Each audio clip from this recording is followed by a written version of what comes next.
নাব্যতা হারানো হরিহর নদে এখন আর মাছ ধরেন না মধ্যকুল গ্রামের রাজবংশীপাড়ার জেলেরা। যশোরের কেশবপুর উপজেলার কেশবপুর ইউনিয়নের মজেজাওয়াই নদে কচুরিপানা, দুলালিলতা, শ্যাওলা, টোপাপানা আর কুটিপানা নিয়ে জেলে জেলেনির কর্মব্যস্ততা এখন ভাসমান সবজি চাষের জন্য।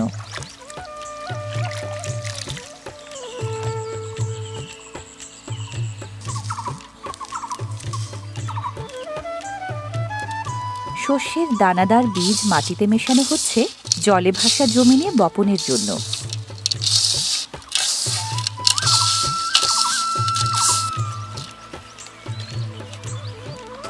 হরিহরের হাঁটু জলে সারি সারি জলে ভাসা জমিন।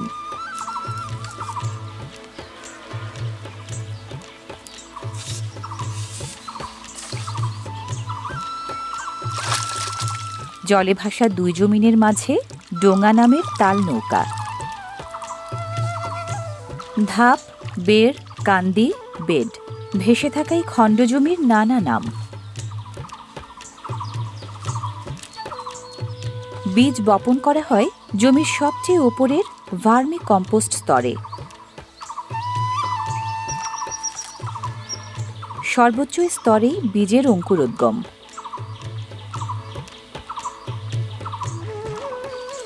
ভার্মি কম্পোস্টের নিচে টোপাপানা, কুটিপানা, দুলালিলতা ও শ্যাওলার স্তর, তারও নিচে কয়েক পরত কচুরিপানা। চারপাশে জালের বেষ্টনী, নিচে ভাসমান জমি আর ওপরে মাচান। চাষাবাদের এমন আয়োজন এখানকার জেলেরা বেছে নিয়েছেন বাধ্য হয়ে। উৎসমুখ বন্ধ হওয়ায় পলিভরাট হরিহর নদ পানি হারিয়ে মরা খাল। স্বল্প জলের অল্প মাছে জীবিকা চলে না জেলেদের।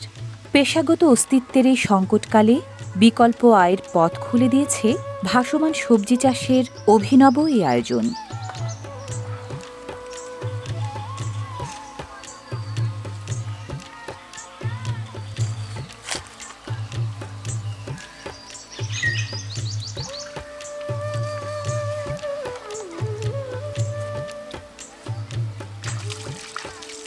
ভাসমান সবজির চাষে নিয়মিত পরিচর্যা আর যত্নার্থী লাগে।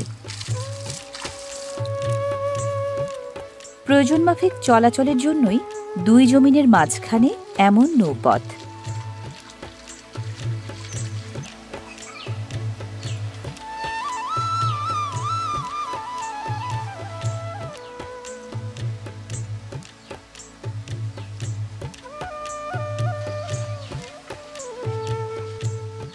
ভাসমানি বেড বা ধাপে আবাদ করা যায় নানাভাবে। বীজতলার চারা রোপণ করে অথবা দানাদার শস্য বীজ ছিটিয়ে কিংবা এভাবে অঙ্কুরিত বীজ পুঁতে।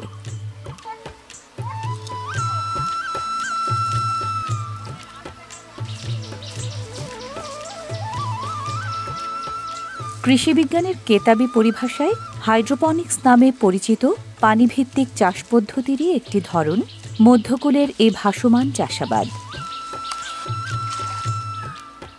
ভাসমান জমি তৈরির দরকারি উপকরণ নানা ধরনের পানা, লতা, শ্যাওলা আর আগাছা সব পানিতেই জন্মায়।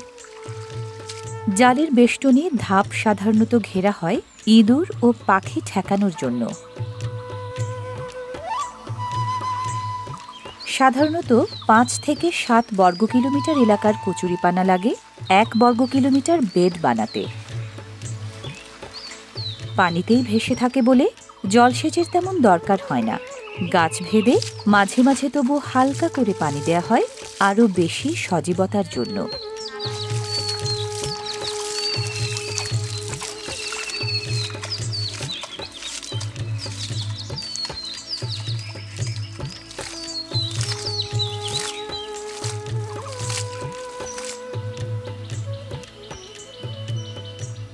জলজ কচুরিপানায় উদ্ভিদের প্রধান ৩ পুষ্টি উপাদান নাইট্রোজেন, ফসফরাস ও পটাশিয়ামের পরিমাণ পচা গোবর কিংবা কম্পোস্টের চেয়ে বেশি।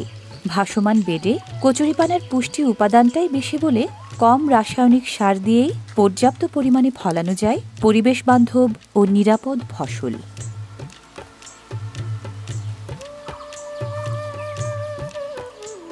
ভাসমান বেডে পুষ্টি উপাদান বেশি থাকায় সমতল ভূমির তুলনায় চারা বেশি ঘন করে লাগানো যায়। একাধিক প্রজাতির সবজি চারাও একই বেডে লাগানো যায়।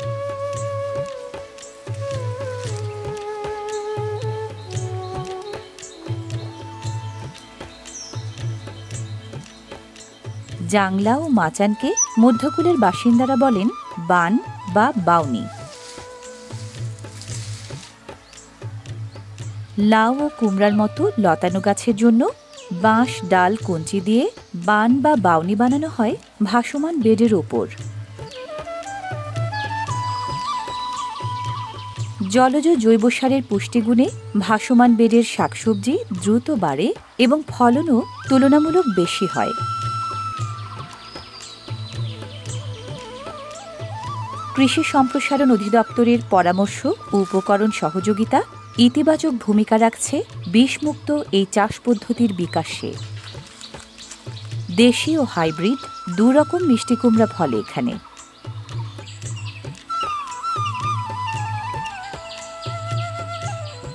লাউ ও কুমড়ার বান বা বাউনি সাধারণত তৈরি হয় পাশাপাশি দুই বেডের ওপর। লাল শাক, মূলা শাক, পালং শাক, সবুজ শাক, কচু শাক, ডাঁটা শাক প্রায় সব ধরনের শাক এখানে ফলে ঋতুভেদে।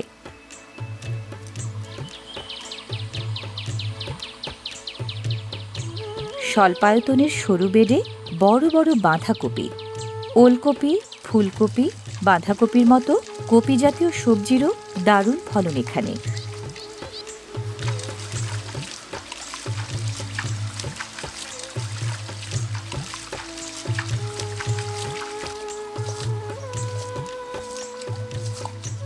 ভাসমান পদ্ধতির এই সবজি চাষকে জাতিসংঘের খাদ্য কৃষি সংস্থা 2015 সালে আন্তর্জাতিক স্বীকৃতি দিয়েছে globally important agricultural heritage system হিসেবে।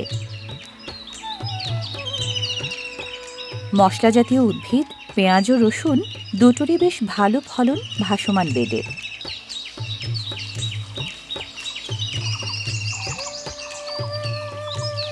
শাক, সবজি ও মশলা জাতীয় প্রায় গোটা 25 প্রজাতির শস্য এখন ফলানো হচ্ছে হরিহর নদের ভাসমান বেডে। মানে গুণে দর্শনে কেউ কম নয় কারো চেয়ে।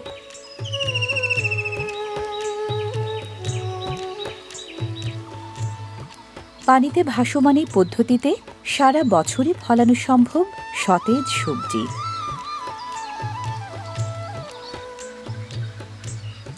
রাসায়নিক সার ও কীটনাশক ব্যবহার প্রায় হয় না বললেই চলে। ভাসমান বেডের বিষমুক্ত শাকসবজির তাই বেশি কদর হাট বাজারে।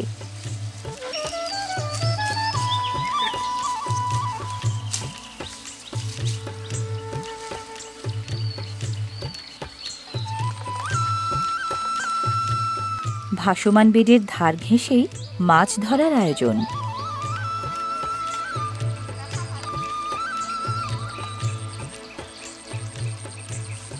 দ্বৈত পেশার দ্বন্দ্বেও মাছ ধরাটা ছাড়েননি রাজবংশী পাড়ার কৃষিজীবী জেলেরা।